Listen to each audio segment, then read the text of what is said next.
Olá a todos, nós somos a CMP Prev e atuamos em todo o Brasil. Eu me chamo Thiago Pavlik, sou advogado, especialista em direito previdenciário e um dos sócios da CMP Prev. Hoje eu tenho o prazer de estar aqui com o Dr. Alfredo da Caixa. Dr. Alfredo, que é médico, perito, aposentado do INSS e com certeza vai ter muito a contribuir. Dr. Alfredo, seja muito bem-vindo. Obrigado. Então a gente sabe que a perícia do INSS é um tema bastante relevante, né?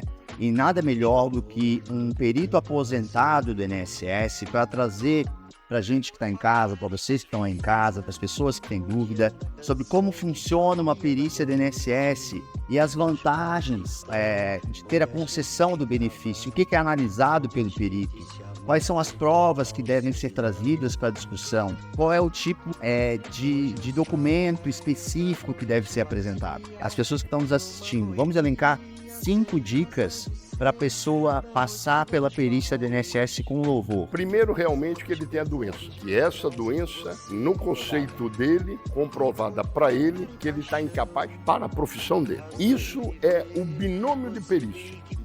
A patologia e o meu trabalho. Então vamos lá, primeira dica, binômio de perícia. Perfeito. De trabalho. Patologia e trabalho. A doença que tem. Exatamente. Trabalho, a atividade, como é que é a sua rotina de trabalho e ver se está em o trabalho. Perfeito. Uma doença grave, o que importa é a incapacidade para o trabalho. Perfeito. Outra dica é que ele leve exames complementares que comprovem através de exame laboratorial, ou exame anatomopatológico, ou exame de radiografia, ressonância e tomografia, comprovando aquela doença. Normalmente, por exemplo, se você tem um câncer, vamos dar um exemplo, eu posso te trazer um exame, até uma tomografia de um ano atrás. Se aquele tumor não foi ressecado, se não foi submetido a uma cirurgia e tirado, é óbvio que aquilo evoluiu. E aquilo vai me dar o sinal e o sintoma que o levou a fazer a perícia. Então, outra dica importante é avaliar a necessidade ou não de um documento atual, porque dependendo da patologia, então, por exemplo, se vai ser uma perícia por Covid ou uma perícia por dengue, que está super em alta no país, acontecendo, infelizmente, no Brasil todo. E outra coisa, Thiago, é muito importante você lembrar que o sistema de saúde no Brasil é demorado. Tem fila de tudo. Tem fila para cirurgia, tem fila para os exames. Então, como é que eu posso exigir daquele paciente hoje uma ressonância para definir o que ele tem? Por isso que eu enfatizo a doença e os sinais e sintomas diante do trabalho dele. Para que eu vou pedir uma tomografia ou uma ressonância se eu examino ele, aí eu volto aquilo, tem que ser examinado? Por exemplo, eu tenho uma hérnia de disco. A hérnia de disco tem períodos que ela tem acalmia, tem hérnia de disco que tem momentos que ela realmente limita o andar, limita a força muscular. Então, se eu examinar, eu vou ver que ele tem a limitação. Tocar num paciente. Então, não vou pedir mais exame, entende? Então, nós temos que ver o lado social do país que vivemos, né? O SUS é perfeito, é maravilhoso. Agora, a demanda é muito grande, dificulta. E trazendo essa questão de demanda e demora, tá? Para quem está na fila de espera para realização de cirurgia, por exemplo. Vamos supor que a gente tem um telespectador em casa que tem problema pedreiro, tem um problema grave nos 2 ombros e ele está na fila de espera para realização de cirurgia pelo SUS.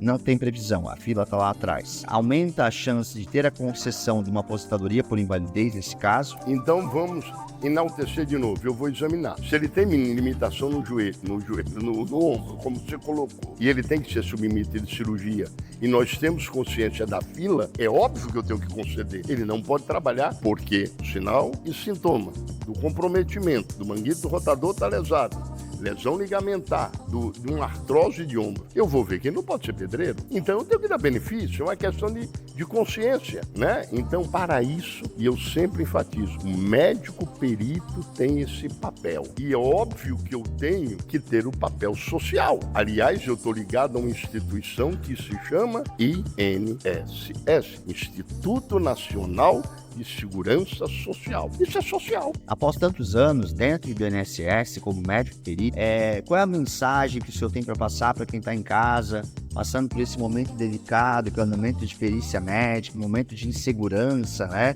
onde muitos, às vezes, não têm dinheiro para o tratamento, ou não têm dinheiro para o seu sustento. Então, nesse momento de passar pela perícia, qual é o conselho, agora uma parte mais de conselho, não de documento, mas de atitudes, assim, o segurado deve pensar, refletir até chegar na perícia?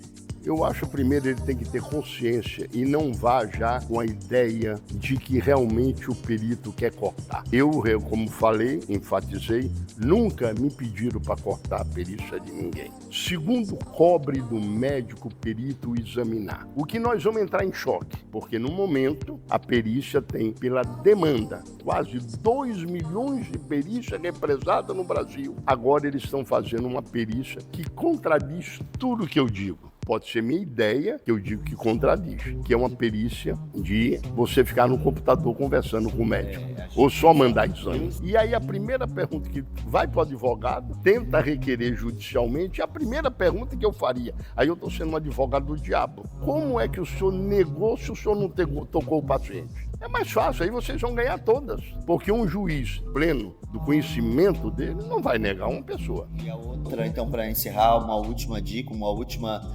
conselho para quem está passando por esse momento. Leve os exames, junte os exames, vá fazer a perícia com realmente uma ideia que ninguém quer cortar ele, quer conceder o justo, ou negar, ou conceder. Então isso tudo é uma divisão. Tudo isso tem que realmente concentrar, porque a Previdência, se não cuidar direito, ela pifa. Ela pifando, todos nós estamos acabados, né? Então, doutor, muitos telespectadores que estão participando desse vídeo hoje estão no processo de solicitação de benefício previdenciário. O senhor pode explicar de forma simples como funciona, qual é o papel da perícia médica nesse processo de benefício previdenciário? Perfeito. Nós vamos avaliar que o papel é feito pelo médico, o médico perito. Ele tem que ter uma visão única. Se aquela doença que ele tem hoje, naquele momento em que ele requer o benefício, ela está, primeiro, ativa, e se os sinais e sintomas decorrentes dessa doença o incapacita para determinadas profissões. No caso, a dele. No fato de eu ter uma doença, não significa que eu tenho incapacidade. Naquele momento, então, eu ressalto isso. Quando ele vai solicitar o benefício, ele tem que ter sinais e sintomas que o incapacitam. Vamos dar um exemplo. Eu posso ter um câncer, mas naquele momento o câncer não se manifesta. Aí sim, eu não vou ganhar o benefício, mas ele se manifesta de alguma maneira, levando sinais e sintomas, dores, fraqueza, mal-estar, vamos dizer, limitação funcional para a profissão dele, então eu tenho direito a esse benefício. Lógico que eu tenho que levar documentos esses que são exames que comprovem a patologia dele.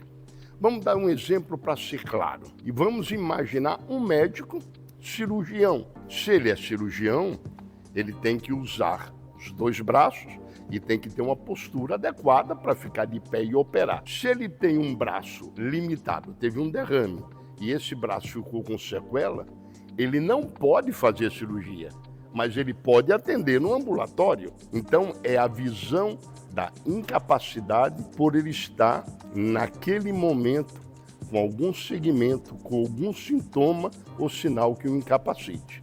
Então, por exemplo, para quem está em casa entender bem, o que vai ser avaliado é a patologia apresentada e a incapacidade para o trabalho, né? Perfeito. Então, o perito vai avaliar qual é a doença que se apresenta e o que isso vai prejudicar no exercício da atividade laboral. E uma coisa que tem que ser bem clara, inclusive quando nós requeremos o benefício e às vezes o INSS nega, e aí eu acho que entra o judicial, entra o advogado, nós temos que ter a percepção seguinte: eu tenho um paciente de 60 anos de idade, diabético hipertenso, que é motorista de caminhão.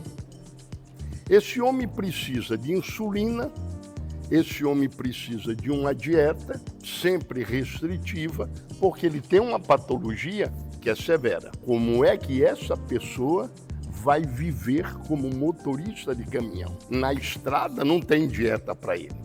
E se ele faz uso de insulina, imagina, ele vai medir a insulina dele, se ele tiver algo para mensurar, vai tomar a insulina subcutânea e essa insulina leva a uma hipoglicemia. E ele dirigindo, ele vai bater esse carro, ele vai virar esse carro. Então nós temos como perito ter esse viés. Poxa, ele está bem, está andando, está dirigindo, pode fazer tudo. Mas imagina um diabético numa estrada que tem que tomar insulina. Então, na realidade, ele está incapaz naquele momento porque essa patologia o incapacita. Perfeito.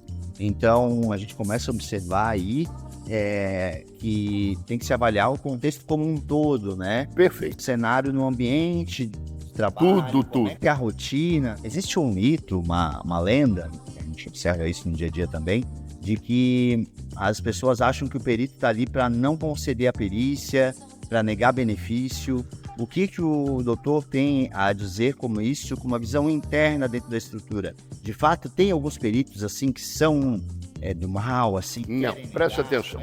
Eu trabalhei no INSS por talvez 30 anos e agora eu estou afastado e vou me aposentar. Então, na realidade, nunca, jamais eu vi ninguém nos pedir para bloquear. Jamais. O que existe realmente é a visão que o segurado tem. Eu tenho uma doença, tenho um direito. Eu comecei o diálogo com você dizendo, eu preciso ter sinal ou sintoma daquela doença para eu me aposentar. Não é porque eu tenho um câncer. Não é porque eu tenho um HIV positivo, não é porque eu tenho uma doença que está controlada que eu não posso atrapalhar. Mas, na realidade, existe esta cultura de achar que o médico perito foi ruim, que existe uma ordem do governo para bloquear. Nunca, nesse tempo todo que eu trabalhei, ninguém me pediu, olha, Alfredo, está na hora de bloquear isso. Quais são os principais critérios que vocês, enquanto peritos, avaliam ao examinar um candidato a benefício previdenciário? Então, quer um auxílio-doença, auxílio-acidente, quais são os principais critérios que vão ser avaliados? Eu tenho somente 47 anos que eu sou médico e sou perito. Eu não posso conceder qualquer benefício sem examinar o paciente. Hoje existe a perícia remota. Você, de longe do paciente, vai fazer uma avaliação. Como é que eu posso fazer uma avaliação de um aparelho cardiovascular sem ouvir esse coração? Como é que eu posso avaliar um problema neurológico, uma sequela de AVC, sem examinar o paciente? O grande problema realmente é o médico, no sentido de eu não toco o paciente. Eu acho isso aí realmente uma coisa terrível. O médico que não conversa, não examina o paciente, ou no caso, não toca o paciente, pelo amor de Deus, na minha concepção, não é médico. Eu não posso dar nenhuma condição ou negar ou conceder se eu não examinei. O momento da perícia acaba sendo um momento muito rápido. E a pessoa carrega consigo uma doença, uma situação emocional, física, mental, já de muitos anos, muito tempo. A perícia às vezes acontece em alguns minutos, tem nem o toque do médico. Então isso a gente... Na realidade, isso cria a ideia de que você me fez a pergunta. O médico está ali para negar? Alguém pediu para ele negar? A instituição pediu? É uma incompetência médica. Acabou. E é preciso, além do exame meu com o paciente, eu tenho que ter material laboratorial ou de imagem. Se eu tenho câncer, eu tenho que ver uma biópsia, uma biópsiazinha dele, né? Uma biópsia não, um anátomo patológico dele. Perfeito, eu vou até fazer um gancho, tá? Para as pessoas que estão nos acompanhando e tem uma perícia agendada para amanhã, quais são as dicas, assim, de documentos, o que ele deve levar? Então, dá uma dica para quem tem em casa. Ele deve levar, primeiro ele tem que ser examinado. E o que ele vai levar? Os exames complementares, laboratoriais e de imagem, e um anátomo patológico. que mostre realmente que ele tem a patologia. Ele pode ter a patologia, porém, ele não está incapaz. Você dá um afastamento de um servidor público dizendo que ele tem direito a 10 dias porque ele tem uma doença, ou a dengue, ou o Covid. E cadê o exame? O médico pode dar o atestado, vamos confiar no médico, mas a gente sabe que toda área tem as suas facilidades. Encerro esse bate-papo super gostoso com o Dr. Alfredo da Caixa, médico perito aposentado do INSS, que trabalhou aí por mais de 30 anos na instituição e certamente tem muito a contribuir e contribuiu fortemente com a nossa entrevista. Nada. E não esqueça, pensou em aposentadoria? Pensou CLT Prévio.